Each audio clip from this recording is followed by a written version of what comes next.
লাল কাপড় বিছানো জায়গাটাকে প্ল্যাটফর্ম বলে মনে করলে করগেটে ছাওয়া কামরাটা স্টেশনের অফিস বলে ধরতে হয়।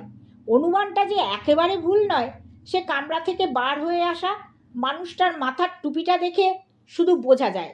গায়ে তার ফতুয়া, পরনে হাঁটুর ওপর তোলা ধুতি, পায়ে রবার টায়ারের চপ্পল, কিন্তু মাথার টুপিতে রেল কোম্পানির ছাপ মারা।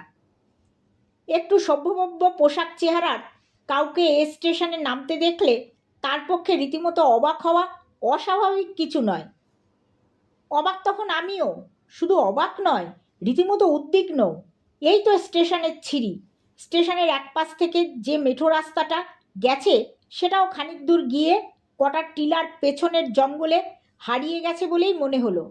এদিকে ওদিকে যতদূর দৃষ্টি যায় ছোট বড় একরকম সব টিলা আর জঙ্গল ছাড়া কিছুই চোখে পড়ে না। এমন জায়গায় যার ভরসায় এসে নামা সেই রাহুল চৌহানের কোনো চিহ্নই কোথাও নেই। তাকে সময় হিসেব করে পর পর দুটো চিঠি দিয়েছি, তাতে তার তো জিপ নিয়ে এখানে অতি অবশ্য হাজির থাকার কথা, তাহলে চিঠি সে কি পায়নি?